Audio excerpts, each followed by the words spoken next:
साख का सवाल बना हुआ है। तो बड़ी खबर, अब से थोड़ी ही देर में प्रचार का शोर थम जाएगा। बीजेपी हो या कांग्रेस, दोनों ही पार्टियों के दिग्गज यहां पर जुटे प्रचार करने में।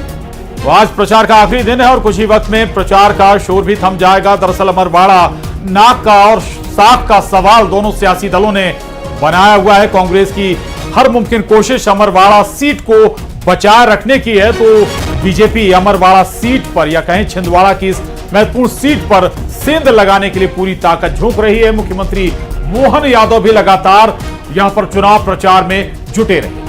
10 तारीख को वोटिंग होगी, 13 तारीख को रिजल्ट आएगा और उससे पहले अमरवाड़ा का यह उपचुनाव कांग्रेस और बीजेपी दोनों के लिए ही साख का सवाल है। वहीं अमरवाड़ा में थम जाएगा चुनाव प्रचार। प्रचार के आखिरी दिन पूरी ताकत झोंकी गई है। बीजेपी और कांग्रेस ने प्रचार किया। 10 जुलाई को अमरवाड़ा में वोटिंग होनी है। तो अमरवाड़ा उपचुनाव को लेकर सीएम डॉक्टर मोहन यादव ने कहा कि हमें जनता पर विश्वास है और जनता हम पर यानी कि बीजेपी पर विश्वास दिखा रही है। जनता का रुझान साफ साफ दिखाई दे रहा है और अमरवाड़ा सीट पर बीजेपी की जीत पक्की है। वहीं कांग्रेस ने भी अमरवाड़ा में जीत का दावा किया है। पूर्व मंत्री पीसी शर्मा ने कहा कि यह सीट कांग्रेस की परंपरागत सीट है। 100% उम्मीद है मुझे इस बात की प्रसन्नता है कि जिस प्रकार से अमरवाड़ा में रिजल्ट दिखाई दे रहा है, जनता काम कर रही है, हमारे कार्यकर्ता घर घर जा रहे हैं और जो रिस्पांस आ रहा है वो निश्चित रूप से छिंदवाड़ा का जैसा लोकसभा चुनाव जीते थे उसी प्रकार से अमरवाड़ा चुनाव भी जीतेंगे। धोखा तो कांग्रेस के नेता कमलनाथ जी ने छिंदवाड़ा की जनता को दिया है, जिसके कारण से छिंदवाड़ा आज इस मुकाम पे पहुंचा है। पहली बार भाजपा जीती है और अब भाजपा मुख्य चुनाव में जीत करके अमरवाड़ा में भी नया विकास का रिकॉर्ड बनाएगी और प्रदेश में भी बनाएगी। आज हमारे प्रभारी जितेंद्र सिंह जी, जीतू पटवारी जी, उमंग संघार जी वहाँ गए और ये ट्रायंगल फाइट हो गई है और ये कांग्रेस की सीट रही है हमेशा। कांग्रेस की सीट लोग पंजे पे वहाँ मोहर लगाते हैं। विधानसभा चुनाव में जो बीजेपी में चले गए।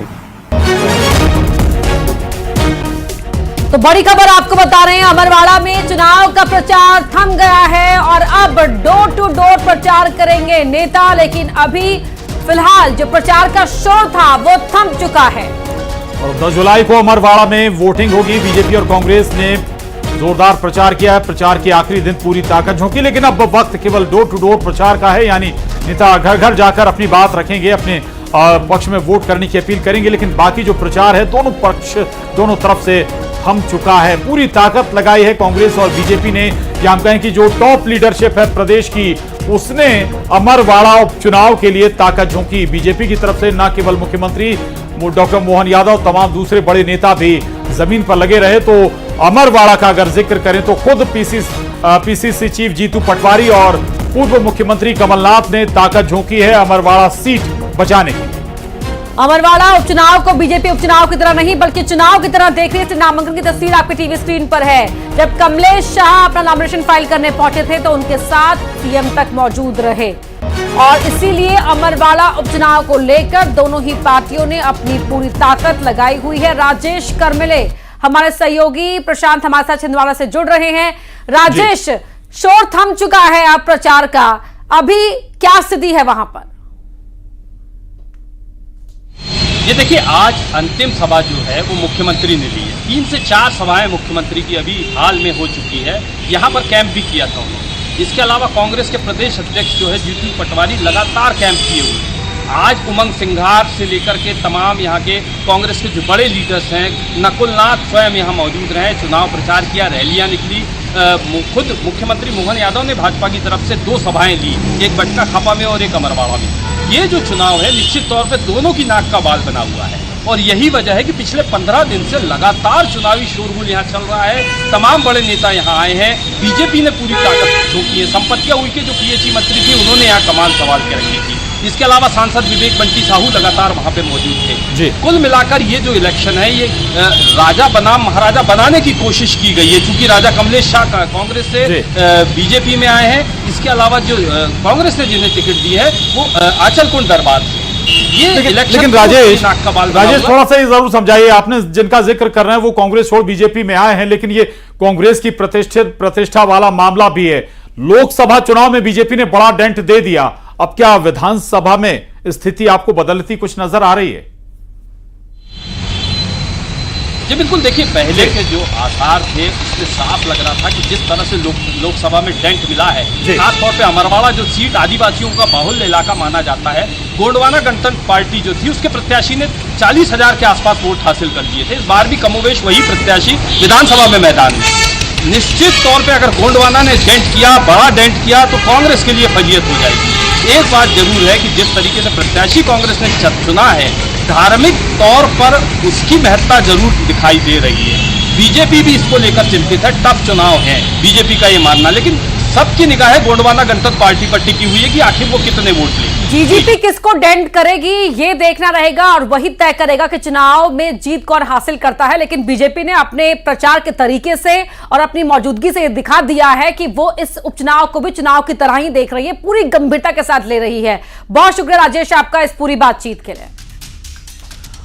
और एमपी में डॉक्टर मोहन यादव कैबिनेट का विस्तार हो गया है। कांग्रेस से बीजेपी में आए रामनिवास रावत को मंत्री बनाया गया है। मंत्री पद की शपथ के दौरान गफलत हो गई, जिसमें रामनिवास रावत को 2 बार शपथ लेनी पड़ी। इसको लेकर सरकार पर कांग्रेस हमलावर है। कांग्रेस का आरोप है कि डील में कोई गड़बड़ हो गई है, जिसके कारण ही 2 बार शपथ लेनी पड़ी।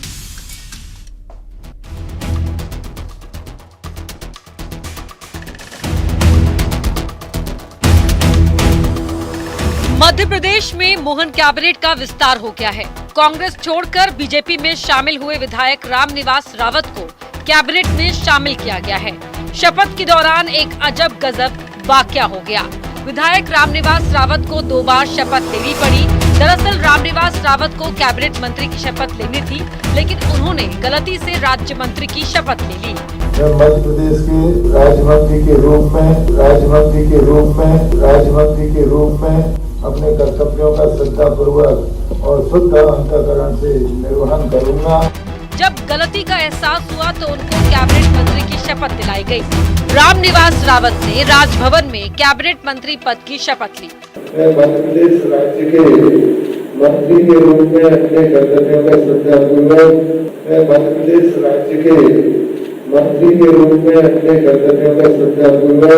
और शुद्ध अंतःकरण से निर्वहन करूंगा। उधर शपथ को लेकर सियासत गर्मा गई है। कांग्रेस ने निशाना साधते हुए कहा कि ये गलती थी या डील में कोई गड़बड़ी हो गई। रामनिवास रावत को पहले तो राज्य मंत्री की शपथ दिलाई, फिर कैबिनेट मंत्री की। अब इसे क्या माना जाए, त्रुटि माना जाए या कोई डील? पहले राज्य मंत्री दिला दी और डील में थोड़ा बिखरा हुआ, डील में कुछ गड़बड़ी हुई या रस्साकसी हुई तो फिर कैबिनेट मंत्री की शपथ दिला दी। मैं समझता हूँ ये मध्य प्रदेश के साथ क्यों खिलवाड़ कर रहे हो। पूर्व मंत्री पीसी शर्मा ने कहा कि बीजेपी में हड़बड़ी मची हुई है। कांग्रेस के विधायक को मंत्री पद की शपथ दिलवा दी। बीजेपी के पुराने नेताओं को दरकिनार किया जा रहा है कि वो अभी तो कांग्रेस के विधायक हैं और बीजेपी ने कांग्रेस के विधायक को ही कैबिनेट की शपथ दिला दी। इसका मतलब ये है कि बीजेपी कितनी हड़कंप में है कि तुरंत इनको मंत्री पद की शपथ दिलाओ।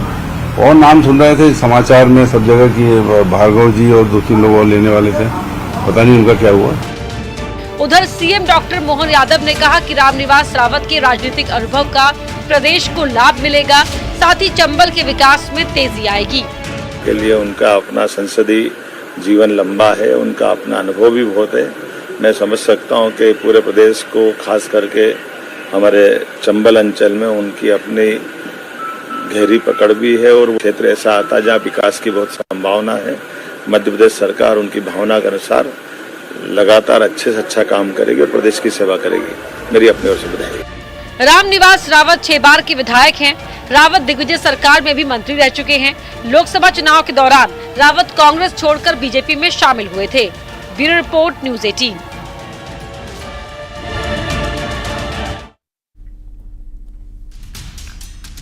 तो रामनिवास रावत की शपथ पर अब सियासी माहौल गरमाया हुआ है। कांग्रेस ने सरकार पर गंभीर आरोप लगाए हैं और चलिए अब आपको बताते हैं आखिर रामनिवास रावत की शपथ से कांग्रेस को आपत्ति क्यों है। तो ग्राफिक्स के जरिए हम आपको समझाने की कोशिश कर रहे हैं। दरअसल रामनिवास रावत कांग्रेस के टिकट पर विधायक थे, अब उन्होंने विधायक पद से इस्तीफा दे दिया है। ऐसे कैसे उनको मंत्री पद की शपथ दिलाई जा सकती है? शपथ से पहले रावत ने विधायक पद से इस्तीफा नहीं दिया था। इसको लेकर कुछ दिन पहले कांग्रेस ने विधानसभा अध्यक्ष नरेंद्र सिंह तोमर के पास विजयपुर विधायक रावत और बीना विधायक निर्मला सप्रे की सदस्यता खत्म करने के लिए पिटीशन लगाई है। विधानसभा में नेता प्रतिपक्ष उमंग सिंघार के नेतृत्व में कांग्रेस के विधायकों के एक दल ने विधानसभा अध्यक्ष नरेंद्र सिंह तोमर से मुलाकात की थी और इस पिटीशन के बाद सुप्रीम कोर्ट के आदेश के चलते अब रावत और सप्रे की सदस्यता खतरे में पड़ सकती है। ऐसे में या तो ये दोनों ही विधायक कांग्रेस विधायक पद से जल्द इस्तीफा देंगे, इनमें से एक ने इस्तीफा दे भी दिया, या फिर विधानसभा अध्यक्ष इनकी सदस्यता खत्म करने का फैसला लेंगे। तो ये तस्वीर फिलहाल बनी हुई है रावत को भी लेकर, रामनिवास रावत को भी लेकर और निर्मला सप्रे को लेकर। हालांकि रामनिवास रावत ने शपथ लेने के बाद अपनी विधायकी से इस्तीफा दे दिया है। तो कांग्रेस अब संघ की नीति पर अपनी रणनीति तैयार करेगी। यह फैसला कांग्रेस की बैठक में हुआ है। कांग्रेस का संगठन लगातार कमजोर हो रहा है। ऐसे में संगठन को मजबूत करने के लिए कांग्रेस संघ के तौर तरीकों पर चलने की तैयारी में है, जिसको लेकर बीजेपी ने कांग्रेस पर हमला बोला है। कभी दिग्विजय तो कभी कांग्रेस संघ के मुरीद हो रहे हैं, यानी संघ की कार्यप्रणाली को बेहतर मान रहे हैं। अरे आरएसएस आज सबसे बड़ा मजबूत संगठन हो गया। उसने कभी कोई आंदोलन किया क्या? उसने कभी भूख हड़ताल की क्या? उसने कभी डंडे खाए क्या? उसने कभी उसके ऊपर पुलिस का केस आंदोलन करने पर उसका पर केस कोई चला क्या? नहीं चला। वो केवल कानाफूसी करना जानते हैं, लोगों को गुमराह करते हैं। हमें भी अब इस तरीके को सोचना पड़ेगा। हाल ही में कांग्रेस की बड़ी बैठक हुई जिसमें हार पर मंथन किया गया। साथ ही इस बैठक में रणनीति कैसे बनाई जाए उसको लेकर संघ की कार्यप्रणाली पर चर्चा की गई। बताया जा रहा है कि कांग्रेस अब संघ की तर्ज पर घर घर पहुंचेगी। कांग्रेस नेताओं का कहना है कि यदि हम संघ से कुछ सीख सकते हैं तो उसमें कोई बुराई नहीं है। मध्य प्रदेश के तमाम नेताओं ने, वरिष्ठ नेता, युवा नेताओं ने, सबने बैठकर अलग अलग टॉपिकों पे चर्चा करी और कहीं ये बात निकलकर भी आई। दिग्विजय सिंह जी ने पूर्व में भी कहा कि संघ कोई आंदोलन नहीं करता, कोई लठ नहीं खाता, कोई जेल नहीं जाता, लेकिन अपनी विचारधारा को पहुंचाकर सत्ता में भारतीय जनता पार्टी को बैठा देता है। तो उनका कहने का मकसद ये था, और जो बात निकल कर आई कि हम विचारों के प्रचार प्रसार में अगर कहीं पीछे रह रहे हैं तो हम विचारों को नीचे तक कैसे पहुंचाएं, इसमें लगातार हमें काम करने की आवश्यकता है। उधर बीजेपी ने कांग्रेस पर हमला बोला है। बीजेपी का आरोप है कि कांग्रेस सिर्फ नकल करना जानती है। बंद कमरों में संघ की तारीफ करते हैं लेकिन खुले मंच से उस संघ का विरोध करते हैं। देखिए, कांग्रेस हमेशा नकल करने में लगी रहती है। कभी वो भाजपा के संगठन की नकल करती है, कभी हमारे तरह संभागीय संगठन मंत्री का गठन करती है, कभी संघ के कामों की तारीफ करती है। वही कांग्रेस अपने सार्वजनिक सभाओं में, मंचों से संघ को कोसने का काम करती है और बंद कमरे में जब कांग्रेस के नेता बैठते हैं, बैठक होती है तो संघ के कामों की तारीफ होती है। हम शुरू से कहते हैं कि संघ एक सामाजिक संगठन है जो जनसेवा के माध्यम से काम करता है, समाज को जोड़ने का काम करता है और कांग्रेस के नेता भी इस बात को बखूबी समझते हैं, लेकिन बंद कमरे की बैठक में समझते हैं और सार्वजनिक रूप से राहुल गांधी से लेकर तमाम नेता कांग्रेस को, संघ को कोसने का काम करते हैं। कांग्रेस नई रणनीति के तहत अपने विचारों को लोगों तक पहुंचाने के लिए संघ की तरह कार्य करने पर विचार कर रही है। आने वाले दिनों में इसी कार्य योजना के तहत पार्टी के बड़े नेता लोगों तक पहुंचेंगे। मध्य प्रदेश में विधानसभा और लोकसभा चुनाव में कांग्रेस को मिली करारी हार के बाद अब संघ की कार्यप्रणाली रास आ रही है। पहले दिग्विजय सिंह और अब 2 दिन के चिंतन और मंथन शिविर में भी संघ की कार्यप्रणाली पर चर्चा हुई है और अब तय किया गया है कि कांग्रेस जो है वो संघ की तर्ज पर घर घर जाकर अपनी विचारधारा जनता तक पहुंचाने का काम करेगी। अब देखना होगा कि कांग्रेस का ये प्लान आखिर कितना कामयाब होता है। कैमरामैन मोहसिन के साथ शैलेंद्र सिंह, न्यूज 18 भोपाल। संघ की तर्ज पर कांग्रेस अपनी आगे की रणनीति पर मंथन कर रही है, यानी आने वाले दिनों में कांग्रेस नेता संघ की तरह प्रचार करते भी नजर आएंगे। आखिर कांग्रेस संघ की तर्ज पर किस तरह प्रदेश में आगे की रणनीति बना रही है वो भी आपको समझाते हैं हम ग्राफिक्स के जरिए। सवाल यहां पर यह उठता है, अगर संघ से कुछ सीख सकते हैं तो बुराई क्या है? बिल्कुल, और संगठन पर मजबूत करने पर फोकस होगा संगठन को। कांग्रेस नेता लगातार जनता के बीच रहेंगे। तो कांग्रेस घर घर अपनी जो विचारधारा है, अपने विचार हैं, वो लोगों तक पहुंचाएगी, क्योंकि विचारधारा को लोगों तक पहुंचाना रणनीति है। यही काम संघ करता है। जो संघ की विचारधारा है वो आम जनमानस तक पहुंचाने का काम घर घर जाकर करता है। कार्यक्रम क्रियान्वयन और निगरानी समिति में भी चर्चा होगी। अमूमन फॉर्मूला वही होगा जो संघ का होता है कि कैसे जनता तक आप 1-to-1 संपर्क करें, कैसे अपनी बात या सरकार की बात आप रखें।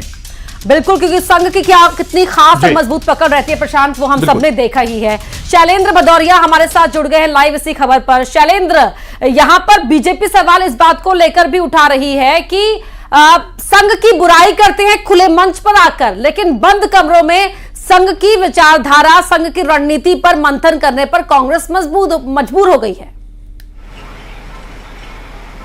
बिल्कुल अपर्णा, आपने ठीक कहा कि सवाल बीजेपी का यही है कि जब मंचों पर आप रहते हैं तो आरएसएस और संघ को भरा बुला कहने से नहीं चूकते हैं, लेकिन जब बंद कमरे में होते हैं तो संघ की कार्यप्रणाली की तारीफ करते हैं और उनकी कार्यप्रणाली को अपनाने की आप बात करते हैं। देखिए, पहले पूर्व मुख्यमंत्री दिग्विजय सिंह की तरफ से तारीफ की गई कि संघ जिस तरीके से काम करता है उस तरीके से कांग्रेस को काम करना होगा। संघ कभी सड़कों पर नहीं आता है, संघ के खिलाफ कभी FIR नहीं होती है, संघ के कार्यकर्ता कभी लाठी डंडे नहीं खाते, लेकिन उसके बावजूद भी बीजेपी को सत्ता पर बैठाने में वो कामयाब हो जाते हैं। कांग्रेस जनता के लिए आंदोलन करती है, सड़कों पर रहती है, लेकिन फिर भी सत्ता से आखिर दूरी क्यों है? सीधे तौर पर उन्होंने कहा कि संघ जिस तरीके से काम करता है, घरों में जाकर बैठता है, चाय की दुकान पर बैठता है, कहीं भी आप चौराहे पर खड़े होते हैं तो वो माइंड बिल्कुल शैलेंद्र, ये रणनीति या कहें इस पर बात जरूर होती है और इससे पहले भी कई कांग्रेस के बड़े नेता तारीफ करते रहे संघ की, लेकिन वो अमूमन फॉर्मूला अपना नहीं पाए।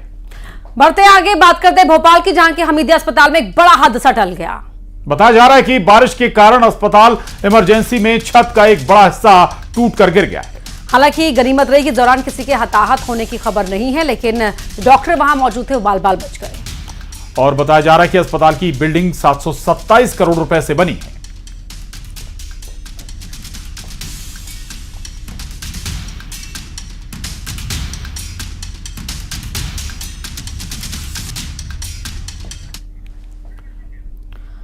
और अब खबर मुरैना से, जहां मिलावट का कारोबार खुलेआम चल रहा है।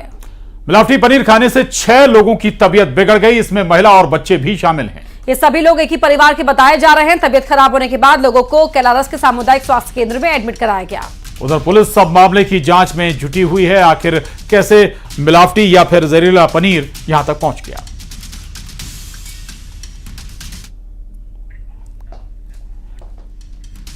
उसी के साथ 5 की आंच में हमारे साथ फिलहाल इतना ही। नमस्कार।